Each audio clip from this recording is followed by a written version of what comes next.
Thank you for tuning in to leaddeveloper.com, where we simplify complex property development feasibilities, investment analysis, and everything real estate. Whether you're a seasoned pro or just starting out, our Google Sheets-based feasibility suite streamlines the toughest aspects of real estate.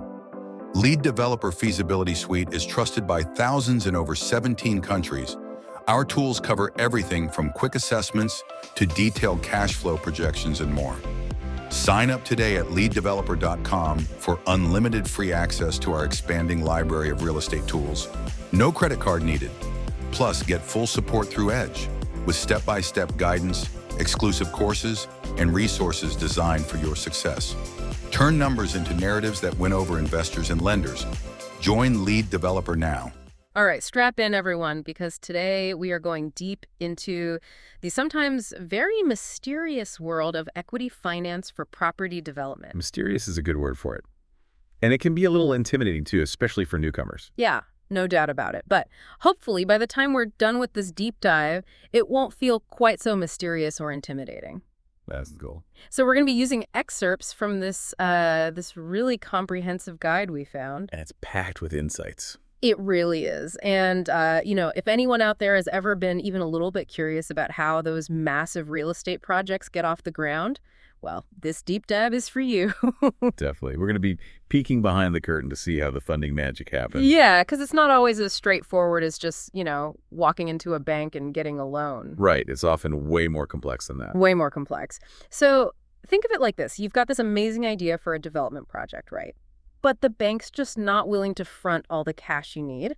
That's where equity financing comes in. It's like finding a partner, a silent partner, who believes in your vision and is willing to invest in exchange for a share of the profits. It's kind of like, bringing on a teammate to help you reach the finish line. Exactly. And the guide emphasizes the importance of what it calls developer's equity. This is basically the developer's own stake in the project. It's like putting your money where your mouth is, showing the lenders that you're serious and you're willing to share the risk. That's a great way to put it. It demonstrates your commitment and gives lenders more confidence. It's all about building that trust, right? But here's the thing. The guide also highlights how diverse the sources of equity can be. It's not just about hitting up wealthy relatives or traditional banks. It's surprising, isn't it? The variety is incredible. It really is. I mean, you've got the usual suspects like specialized real estate funds, but then you get these kind of unexpected sources that pop up. Like new migrants, for example. New migrants. That's fascinating. I wouldn't have thought of that. Yeah. Think about it. New migrants are often looking for ways to invest in their new home, and real estate can be a very attractive option. It can be a safe haven, especially in uncertain times. Right. But the guide also points out some important cultural considerations for developers working with new migrants. Oh, like what? Well, for example, they might have different expectations or ways of doing business. So you have to be sensitive to their background and maybe their unfamiliarity with the local market. Exactly.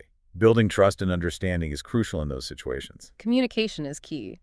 And speaking of unexpected sources, the guide mentions financial institutions getting into the equity game too, not just sticking to traditional loans. Right. It's like a hybrid model, part equity, part debt. So they're kind of becoming part owners in a way. In a way, yes. Yeah. The guide gives an example where a financial institution might provide 25% of the funding as equity and the remaining 75% as a loan. And the cool thing is the developer often has the option to buy back the institution's share later. So they can leverage the institution's investment to get the project off the ground and then gain full ownership later on. It's like a stepping stone. Exactly.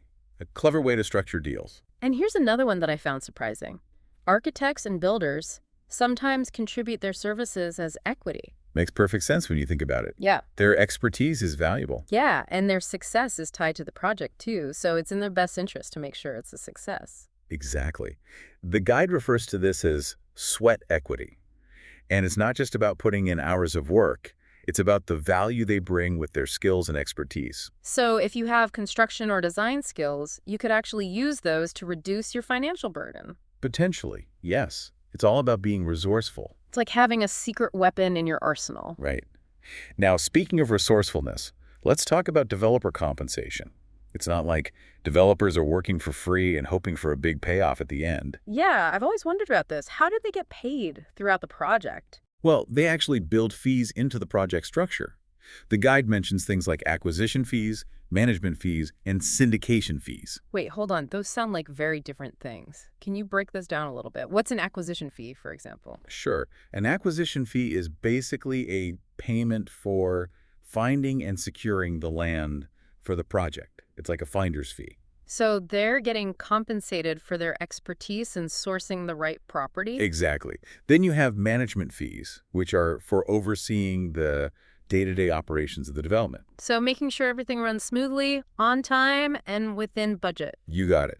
And then there are syndication fees, which developers earn when they bring in other investors to participate in the project. Wow, I had no idea. There were so many different ways developers generate income during a project. It's a complex system, but it ensures they're compensated for their work and expertise throughout the process. It's like a puzzle, all these different pieces fitting together to create a profitable whole. Exactly. And speaking of puzzles, the guide also delves into the difference between primary and secondary equity financing. Okay, to be honest, I'm a little fuzzy on the distinction there. Can you give us a quick rundown? Sure. Think of primary equity financing as getting the funding directly from investors. Secondary financing is more about selling existing shares in the project, kind of like trading stocks. Ah, so it's like tapping into different pools of capital at various stages of the project. Exactly. It gives developers more flexibility and options. This is getting pretty fascinating. I'm starting to see how much strategy and creativity goes into structuring these deals. It's not just about having money. It's about knowing how to leverage resources and build partnerships. That's a great point. And speaking of partnerships, the guide emphasizes that finding the right partners is absolutely crucial. Couldn't agree more. It's not just about finding someone with deep pockets. Right. It's about finding people who share your vision, your values, and who you can trust. Exactly. The guide offers some great advice on navigating those relationships too. Okay, let's dive into that because partnerships can be tricky. What are some of the key things developers should look for in a partner? Well, first and foremost, you want someone who complements your strengths and brings something valuable to the table. So if you're great at the big picture stuff, maybe you need a partner who's detail-oriented and can keep things on track. Exactly. You also want someone who shares your vision for the project and is equally committed to its success. Someone who's in it for the long haul, not just a quick profit. Right. And of course, trust is paramount. You need to be able to rely on your partner and know that they have your best interests at heart. It's like any good relationship. Communication is key. Absolutely. The guide emphasizes the importance of clearly defining roles and responsibilities up front. Who's doing what? How will profits be split? These are crucial conversations to have early on. It's about setting clear expectations and avoiding misunderstandings down the line. Exactly. And it also mentions the importance of having an exit strategy. An exit strategy. What does that mean in this context? Well, what happens if the partnership just doesn't work out? Or if one partner wants to move on? Having a plan in place for how to handle those situations can save a lot of headaches later. So it's like a prenup for business partners. You could say that. It's all about being prepared and protecting everyone's interests. It seems like there's a lot to consider when it comes to forming these partnerships. There is. But the rewards can be immense if you find the right partners and build those relationships on a solid foundation of trust and communication. I'm starting to see that equity finance is so much more than just securing funding. It's about building relationships, managing risk, and creating a shared vision for success. It's a fascinating world full of opportunities and challenges, and we're just scratching the surface here. I know, I can't wait to delve deeper. But for now, we need to take a break. Sounds good to me. We'll be back soon to explore even more about this fascinating world of equity finance. Stay tuned.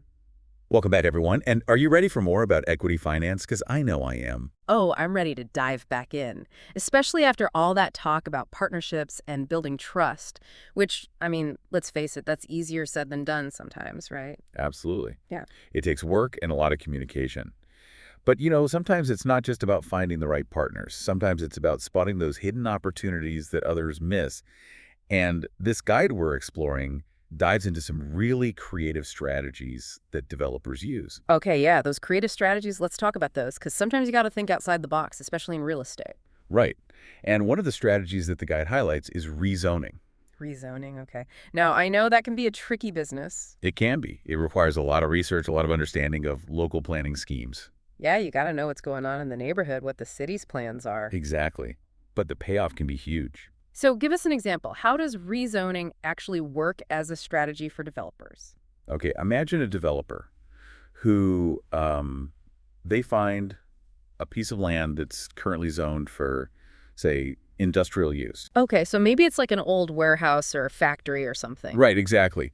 But they see the potential for it to become, let's say, a residential area. So they're thinking ahead like 5 years, 10 years down the line. Exactly. They anticipate that the city might rezone that area, and if they can get in early, they can buy that land at a lower price. Because it's not as desirable yet. Right. It's not as desirable, but they see that potential, and then once it gets rezoned, the value of that land skyrockets. Boom. And suddenly they're sitting on a gold mine.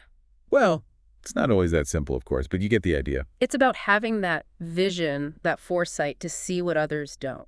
And the guide gives an example of a developer who did this in a city that was undergoing a major revitalization. Oh, interesting. So like a city that was maybe a little run down but was starting to make a comeback? Exactly. And this developer saw that potential, and they bought up a bunch of properties that were, not in the best shape. Kind of like fixer-uppers, but on a citywide scale. Yeah, you could say that. And sure enough, the city started investing in that area, improving infrastructure, attracting new businesses. And that developer, they were sitting pretty. Well, they had to put in the work, of course, but they reaped the rewards of their vision. It's a reminder that sometimes the best opportunities are the ones that others overlook. Right. Now, another creative strategy the guide highlights is subdivision. Subdivision, okay. So this is where a developer takes a large plot of land and divides it into smaller lots, right? Exactly. And it might seem simple, but there's real art to it. It's about understanding the market, knowing what buyers are looking for. Right. For example, in a rapidly growing suburb, there might be a high demand for smaller, more affordable lots. Because people are looking to get into the market, maybe start a family, but they can't afford a huge piece of land. Exactly. So a developer might buy a large tract of land and subdivide it into smaller lots, catering to that demand. It's like creating a whole new neighborhood, a community. And it can be incredibly profitable, too. The guide mentions a developer who they bought a piece of land that was previously used as a farm. Okay, so it's just like a big open field. Pretty much. And they subdivided it into, I think it was over 100 residential lots. Wow, that's a lot of houses. It was.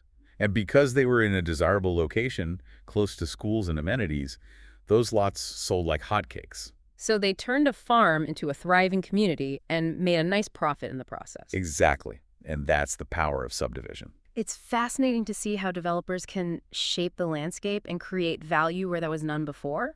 Absolutely. Now, here's one more creative strategy that I think is particularly interesting. Landowner equity. Landowner equity. Okay, I'm intrigued. Tell me more. It's where the landowner becomes a partner in the project. So instead of just selling their land to a developer, they're actually investing in the development itself. Exactly. And this can be beneficial for both parties. Okay, how so? Well, for the developer, it means they don't have to come up with all the cash up front to buy the land. Yeah, that can be a huge barrier to entry for some developers, especially those just starting out. Right. And for the landowner, it means they get to participate in the potential profits of the development, which could be much greater than what they would get from just selling the land outright. So they're betting on the future value of their own land, in a way. Exactly. But of course, there are complexities involved. Like what? Well, you need to make sure the terms of the partnership are fair and equitable for both parties. Yeah, you don't want anyone feeling like they got the short end of the stick. Right. And it's important to have everything clearly documented and to seek legal advice to make sure everyone's interests are protected. Always a good idea when you're dealing with big investments and complex contracts. Absolutely. But if it's done right, landowner equity can be a win-win for everyone involved. It's a reminder that sometimes the best solutions are collaborative, where everyone brings something to the table and shares in the success. Couldn't agree more.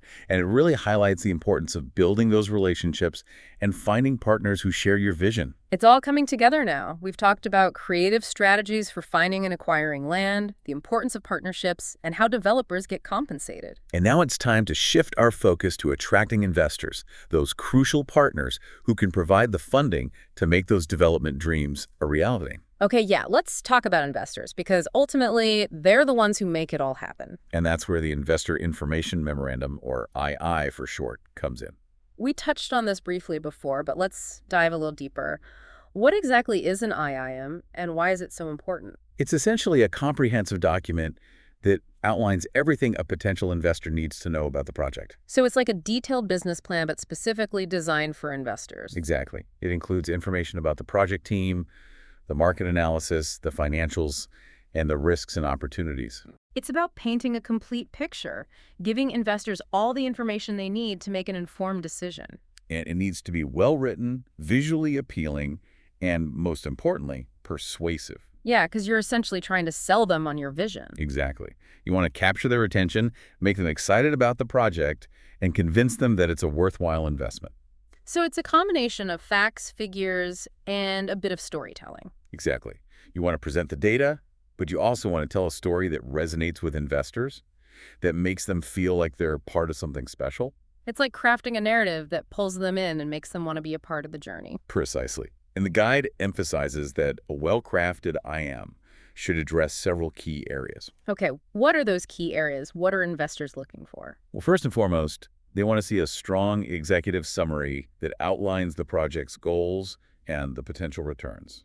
So like an elevator pitch, get them excited right off the bat. Exactly. Then you need to dive deeper into the market analysis, demonstrating the demand for the project. So showing them that there's a real need for what you're building. Right. You also need to provide a detailed description of the project itself, including the design plans, the construction timeline, and of course the budget. It's all about transparency and showing them that you've thought everything through. Absolutely. And then of course you need to include the financial projections, outlining the projected costs, revenues, and returns. Show me the money. Right. But it's important to be realistic and transparent in your projections. Investors can spot inflated numbers a mile away. Yeah, you don't want to lose their trust by over-promising and under-delivering. Exactly. And finally, you need to address the potential risks and challenges. Every project has them, right? Yeah. It's about being upfront and honest. Exactly. Investors appreciate transparency and knowing that you've considered the potential downsides as well as the upsides. So it's about presenting a balanced picture, highlighting the potential rewards, but also acknowledging the risks. And having a plan in place for mitigating those risks. This is starting to feel like a lot of work. Creating a compelling IM is no small feat. It's definitely a process, but it's essential for attracting those crucial investors. Well, on that note, I think we need to take another break and let our listeners digest all this information. Sounds good to me. We'll be back soon to wrap up our deep dive into equity finance and explore some final tips for navigating this exciting world. Stay tuned. Welcome back to our deep dive on equity finance. I feel like we've covered so much ground already, but the journey's not over yet, is it? Not quite. We've laid the foundation, we've explored those creative strategies, and we've talked about how to put together a killer investor information memorandum. But now it's time for the real action, right? Actually going out there and securing those investments. Exactly. And this is where the guide we've been exploring really shines because it offers some really practical tips for navigating this crucial stage. All right, I'm all ears.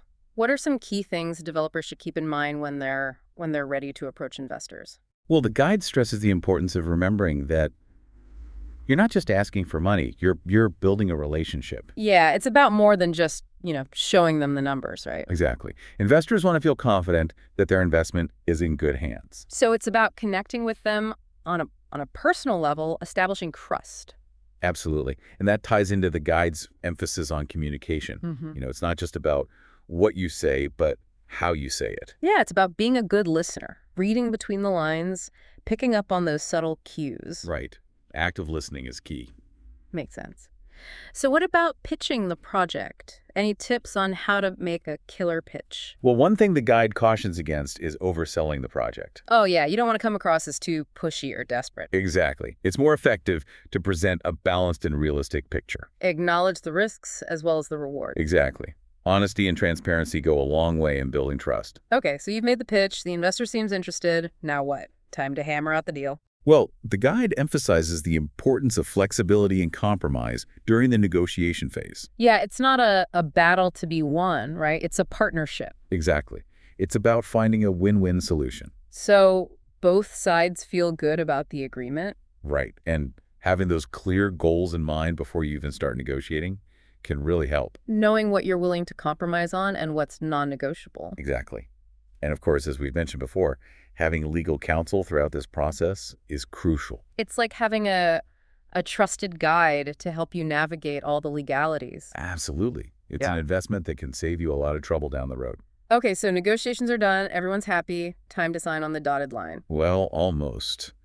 The guide stresses the importance of thorough due diligence. Due diligence. So that's like making sure all the I's are dotted and the A's are crossed. Yeah, basically. It's about carefully reviewing all the documents, making sure everyone understands the terms and conditions. So no surprises later on. Exactly. It's better to take your time and get it right the first time. So we've talked about finding investors, pitching the project, negotiating the deal.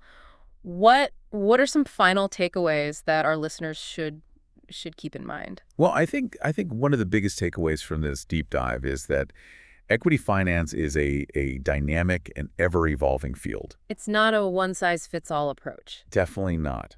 What worked yesterday might not work today, so it's important to stay informed and adaptable. Yeah, be willing to learn, be willing to adjust your strategies. Absolutely. And remember, the guide stresses the importance of building relationships. It's not just about the money, it's about the people. Exactly. Take the time to connect with potential investors, understand their motivations. Build that trust, find those shared values. Exactly. And don't be afraid to seek expert advice. Yeah, get yourself a good team of advisors, lawyers, accountants, mentors. Absolutely. They can guide you through the process and help you make those tough decisions. Well, I think that's a great note to wrap things up on. It's been an incredible deep dive into the world of equity finance. I really enjoyed exploring all these different aspects with you. Me too. And I hope our listeners have found it valuable and insightful. Absolutely. And remember, the world of real estate is full of opportunities, so don't be afraid to go out there and make your mark. Well said. And on that note, we'll wrap up our deep dive into equity finance for property development. We hope you've enjoyed this journey of exploration and discovery, and we encourage you to keep learning, keep exploring, and keep building. Until next time. Happy developing.